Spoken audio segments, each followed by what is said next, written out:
Hola compañeros, bienvenidos a su canal de medicina. En esta ocasión estaremos hablando de un tema bastante interesante de pancreatitis aguda, una entidad gastroenterológica muy frecuente. Espero que este video sea de provecho para todos ustedes. Este será un video único completo del tema y estaremos abarcando el concepto, epidemiología, clasificación, patogenia, causas, manifestaciones clínicas, así como su diagnóstico, criterio para el pronóstico, su tratamiento y las complicaciones posibles. Sin más que decir, empecemos. Bien, para hablar o estudiar de pancreatitis es importante recordar la anatomía y fisiología del páncreas como conocimiento básico. En nuestro canal ya tenemos un video que explica todo eso de manera detallada, que si quieren pueden pasar a verlo. Entonces, de manera, resumiendo, tenemos que el páncreas es una glándula localizada detrás del estómago y por delante de la columna vertebral. El páncreas tiene varias partes, la cabeza, cuerpo y cola, y se une al intestino delgado a nivel de la segunda porción del duodeno. En la fisiología tenemos que esta es una glándula anficrina o mixta con una función endocrina y una función exócrina. En la parte endocrina, el páncreas produce hormonas que ayudan a controlar los niveles de azúcar en sangre, tales como la insulina, glucagón y somatostatina, hormonas que regularmente conocemos. Entonces, la parte exócrina produce el jugo pancreático, que va a ayudar a descomponer los alimentos que ingerimos. Este jugo pancreático está compuesto por agua, bicarbonatos y enzimas pancreáticas. Las enzimas pancreáticas se agrupan en proteolíticas, lipolíticas y amilolíticas. Las proteolíticas se van a encargar de desdoblar las proteínas y se van a dividir en endopeptidasas y esopeptidasas. En las endopeptidasas tenemos la tripsina y la quimiotripsina, así como también la elastasa, y las esopeptidasas tenemos la carboxipeptidasas y las aminopeptidasas. También tenemos las lipolíticas, las cuales son la lipasa, la fosfolipasa A2 y la colesterol esterasa, que se van a encargar de desdoblar los lípidos. En las amilolíticas tenemos la enzima la alfamilasa, la cual hidroliza los polisacáridos, el almidón, en oligosacáridos y los disacáridos en maltosa. Básicamente estos trabajan hidrolizando los carbohidratos. Entonces, esta función exócrina del páncreas está regulada normalmente por un mecanismo hormonal y nervioso. En lo que corresponde hormonal, tenemos que el ácido gástrico estimula la producción de la secretina, y la secretina lo que hace es favorecer la producción de jugo gástrico, pero rico en agua y electrolitos. En cambio, la liberación de colecistocinina va a estimular la producción rica en enzimas pancreáticas. También tenemos el sistema nervioso parasimpático a través del vago, la cual es mediado por la acetilcolina, va a aumentar la secreción pancreática. Ahora sí, empecemos a hablar de pancreatitis aguda. La pancreatitis aguda es un proceso inflamatorio que se instaura de manera repentina, de forma aguda. Entonces, la epidemiología, tenemos que en estimaciones recientes en Estados Unidos se considera la pancreatitis aguda la entidad gastrointestinal principal más frecuente en hospitalizados, y su incidencia anual varía entre 13 a 45 por cada 100.000 personas. El promedio de duración de las hospitalizaciones es de 4 días y esta básicamente es una patología que genera muchos gastos en la estancia hospitalarias, alrededor de 2.600 millones de dólares anual solo en los Estados Unidos. Y estos gastos son tan elevados debido a que muchas veces no solamente se requiere la intervención del gastroenterólogo, sino que también se necesita a veces de otras intervenciones de otras especialidades. También tenemos que los índices de hospitalización aumentan con la edad, también son 88% mayores en personas de raza negra y son más altos en varones que en mujeres. Clasificación. Desde el punto de vista clínico, se pueden clasificar las pancreatitis en aguda leve y aguda grave. En la aguda leve tenemos que aquí existe una mínima repercusión sistémica, ausencia de complicaciones locales y son de un buen pronóstico y se caracteriza por la existencia de un edema intersticial a nivel pancreático sin focos de necrosis. Aguda grave. Esta está caracterizada por la existencia de fallo orgánico, también complicaciones locales como necrosis, abscesos, pseudoquistes, y estas suelen ser de peor pronóstico. Generalmente existen necrosis parenquimatosas, áreas hemorrágicas y necrosis peripancreáticas. Bien, eso es desde el punto de vista clínico. Ahora veamos desde el punto de vista anatomopatológico. Y tenemos que esta se clasifica en intersticial y necrosante. La intersticial vendría siendo la aguda leve. Aquí se presenta un edema intersticial asociado a células inflamatorias dentro del parénquima.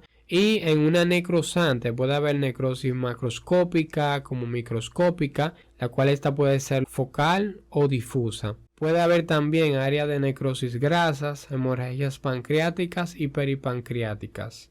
Patogenia. La patogenia de la pancreatitis es fácil de aprender y está dada básicamente por autodigestión del páncreas. ¿Qué significa esto? Significa que las enzimas proteolíticas como el trisimnógenos, quimiotrisimnógenos, la proelastasa, la fosfolipasa A2 se van a activar en el páncreas en vez de en la luz intestinal, lo que va a provocar la autodigestión. Con la autodigestión básicamente se digieren las membranas celulares ocasionando proteólisis, se produce edema, se puede producir hemorragia intersticial, lesión vascular, necrosis por coagulación, necrosis parenquimatosa y culminando todo esto en una pancreatitis necrosante.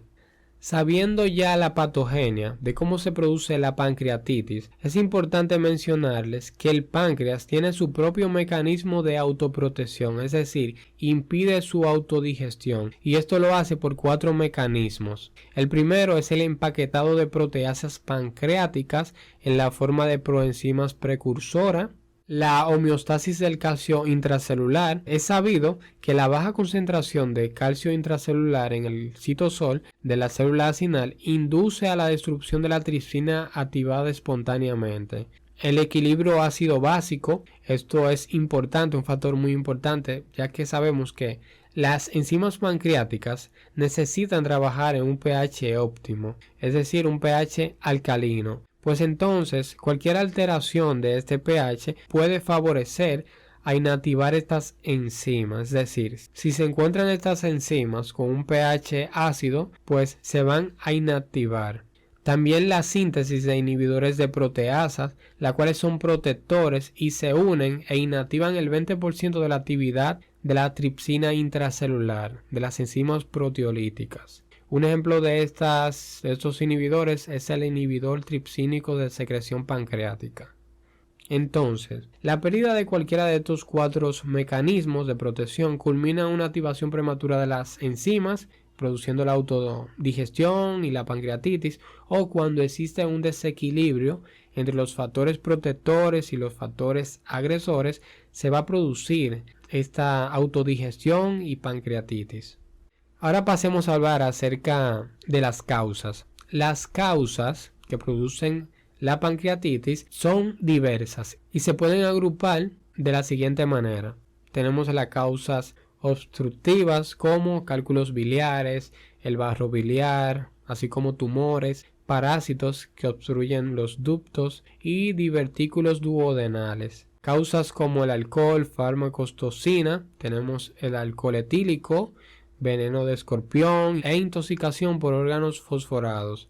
Fármacos. Los fármacos que se han asociado a pancreatitis está el ácido valproico, cimetidina, desametasona, furosemida, isoniazida, el metronidazol y tetraciclina. En causas metabólicas tenemos la hipertrigliceridemia y la hipercalcemia.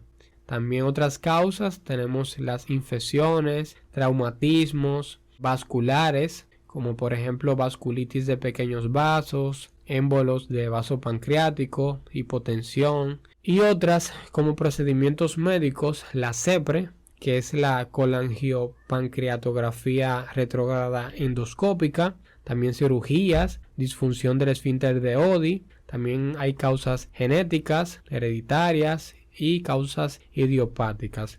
Todas estas son causas de pancreatitis, pero principalmente quiero que recuerden las principales, las más comunes. La más común globalmente es la obstrucción de las vías biliares por litiasis biliar, es decir, cálculos en la vesícula. Esta obstrucción básicamente va a impedir que las enzimas pancreáticas lleguen a la luz intestinal y de ese modo las enzimas se activan dentro del páncreas y producen la autodigestión que conocemos. Esto ocurre en un 30-60% y el riesgo es 4 veces mayor si el paciente presenta microlitiasis, es decir, cálculos menores de 5 milímetros. En estos pacientes es típico ver alteraciones a nivel del laboratorio en cuanto al perfil hepático. Ahora tenemos el alcohol, la cual es la segunda causa más común. Se presenta en un 15-30% en los Estados Unidos. También otros factores como el tabaquismo aumentan la predisposición de estos pacientes a padecer de pancreatitis aguda. Entonces, para entender un poquito mejor, básicamente los efectos del alcohol al nivel del páncreas son varios. Y es que el alcohol va a aumentar las concentraciones del esfínter de Oddi, por lo que va a causar que esas enzimas pancreáticas se activen dentro del páncreas. Es decir, no va a dejar que salga las enzimas o el jugo pancreático hacia el duodeno. También el alcohol va a aumentar la permeabilidad ductal, lo que permite la activación de enzimas pancreáticas y esto va a dañar el parénquima pancreático. También el alcohol disminuye la concentración de bicarbonato y altera las concentraciones de calcio. Tenemos otra causa, la CEPRE. Esta ocurre en un 5 a un 10% luego de haberse realizado este procedimiento. Este es un procedimiento que utilizamos normalmente para tratar las causas obstructivas biliares y también para diagnóstico, donde se inyecta medio de contraste directamente al páncreas. El páncreas luego del procedimiento puede reaccionar con una contracción de los ductos pancreáticos o biliar y el paciente presentará una elevada concentración de enzimas pancreáticas a las 24 horas después del procedimiento, acompañado de dolor abdominal. Por eso es que no a cualquier paciente se le puede indicar este procedimiento, ya que hay que tener ciertos parámetros clínicos para evitar la pancreatitis post-CEPRE. Por eso es que hay un dicho clásico en la gastroenterología que dice: CEPRE mal indicada, CEPRE complicada. Otra causa de pancreatitis tenemos la hipertrigliceridemia. Esta vendría siendo la principal causa metabólica de pancreatitis y la podemos ver en un 1.3 a 3.8% de los casos. Las concentraciones de triglicéridos en suero en estos pacientes suele ser mayor de 1000 miligramos por cada 100 mililitros y lo recomendable es que ande por debajo de 150 y se considera alto ya triglicéridos por encima de 200. Las otras causas frecuentes que tenemos es debido a fármacos, traumatismos y cirugías anteriores. Las manifestaciones clínicas que suele tener el paciente, la principal es el dolor abdominal, la cual tiene un carácter intenso, brusco, que inicia en el epigastrio y luego se irradia a los hipocondrios. Y el paciente es común que lo refiera como un dolor en cinturón, en la parte alta del abdomen. También estos pacientes presentan náuseas y vómitos, anorexia. En el examen físico podemos ver distensión abdominal, puede haber masas palpables, también puede haber ictericia por obstrucción de las vías biliares. El signo de Gray-Toner y Cullen puede presentarse en 1% de los casos y esto es debido a una extravasación de líquidos y sangres hacia el espacio peritoneal. Al ver estos signos, nunca debemos de pensar en una pancreatitis aguda leve, sino en una pancreatitis aguda grave. Ojo, no solamente vamos a encontrar estos signos en la pancreatitis, ya que otras entidades pueden producir este signo, como por ejemplo una ruptura de un vaso sanguíneo o ruptura de una víscera hueca, perforación, entre otras. Los otros signos y síntomas que nos hace pensar de pancreatitis aguda grave son los pacientes que presentan fiebre, disnea, taquicardia e hipotensión. Eso nos hace pensar ya en lo que es un compromiso sistémico de la enfermedad. Bien, ahora el diagnóstico. Para el diagnóstico, ya luego de evaluar al paciente, ante las manifestaciones clínicas presentadas, sospechamos de pancreatitis aguda. Ahora, para realizar el diagnóstico nos ayudamos con los resultados del laboratorio y pruebas de imágenes. En los hallazgos más frecuentes en el laboratorio tenemos la amilasa y la lipasa, que para ser sugestivas de pancreatitis deben de estar elevadas por lo menos 3 veces por encima de sus valores normales. 3 veces. La amilasa, esta se eleva de 6 a 12 horas luego del inicio del cuadro, con un pico de 12 a 24 horas. Y esta va a presentar una duración de 2 a 5 días. Es importante recordar que esta no es específica de pancreatitis, ya que otras entidades pueden elevar la amilasa pancreática, como una peritonitis, perforación de vísceras huecas, una gastritis ulcerosa, hasta una parotiditis. Es decir, la amilasa nos ayuda, pero no es 100% específica, a diferencia de la lipasa, que esta es más sensible y específica, de un 97 a un 99%. Normalmente este es el marcador recomendado para el diagnóstico de la pancreatitis. La lipasa, esta tiene como característica que se eleva de 4 a 8 horas desde el inicio del cuadro, presenta un pico máximo a las 24 horas y tiene una duración más prolongada. Por lo tanto, en esta podremos encontrar lipasa elevada hasta los 14 días. Entre otros hallazgos tenemos leucocitosis con neutrofilia, hiperglucemia, alteración del perfil hepático, hipertrigliceridemia y también si hay presencia de proteína C reactiva positiva nos hace pensar de que el paciente puede terminar en enfermedad grave. Pruebas de imágenes. Las pruebas de imágenes son importantes ya que nos ayudan al diagnóstico. Una de las más fáciles que podemos hacer en un hospital es la radiografía simple de abdomen. Aunque no podamos ver el páncreas en este tipo de imagen, pero sí podremos ver situaciones asociadas a una pancreatitis aguda. Ejemplo, en los pacientes que tienen pancreatitis pueden tener un hilio dinámico, aquí el intestino se paraliza y al tener esa paralización pueden haber niveles hidroaéreos, es decir, dilataciones de asas intestinales, llamado asa en centinela. También puede haber el signo del colon cortado. Otros hallazgos que podemos encontrar es el halo perirenal, calcificaciones pancreáticas, colelitiasis, borramiento del psoas, y podemos encontrar gas en el retroperitoneo que nos hace pensar ya en una infección. Radiografía simple de tórax. Aquí se puede observar derrame pleural y atelectasia laminares en el hemitórax izquierdo.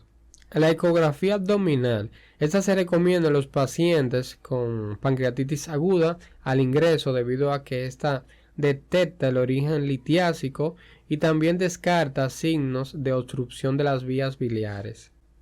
La tomografía computarizada abdominal con contraste intravenoso es la técnica de imagen de lesión para la valoración de pacientes con pancreatitis aguda. Al inicio del cuadro de pancreatitis aguda, la tomografía computarizada únicamente está indicada en casos de duda diagnóstica o en pacientes con pancreatitis aguda grave, fallo orgánico y con sospecha de complicaciones que requieran una actuación inminente. En el resto de los pacientes ya de pancreatitis aguda, clínicamente se recomienda esta prueba a partir de los 3 a 5 días del inicio del cuadro para valorar la presencia y extensión de la necrosis y detectar la existencia de complicaciones locales. Y finalmente también podemos utilizar la resonancia magnética. Dicho ya todo esto, podemos establecer el diagnóstico de pancreatitis aguda si el paciente presenta por lo menos 2 de los siguientes criterios.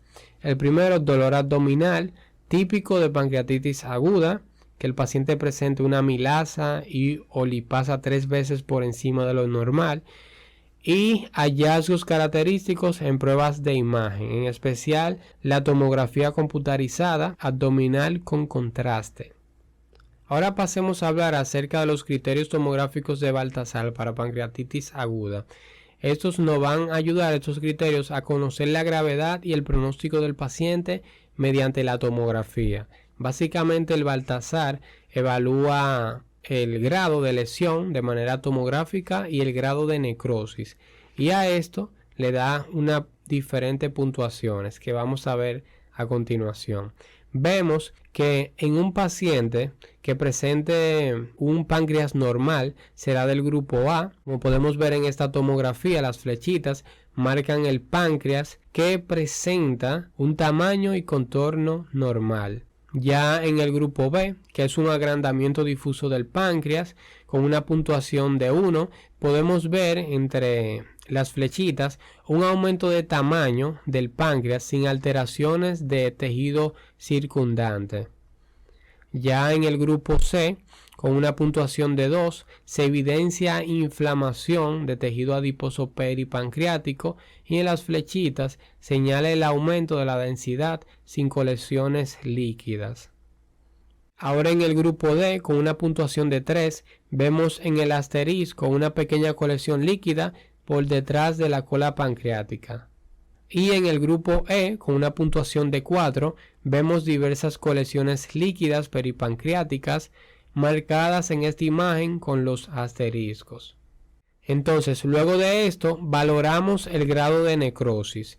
Por ejemplo, en esta tomografía vemos un páncreas con una necrosis menor del 30%, como podemos ver entre las flechitas, con un foco pequeño de necrosis. Aquí tenemos una puntuación de 2. En esta imagen vemos un grado de necrosis aumentado de 30 a 50%. Vemos entre las flechas que esta necrosis compromete ya la cola completa del páncreas. Aquí tenemos una puntuación de 4.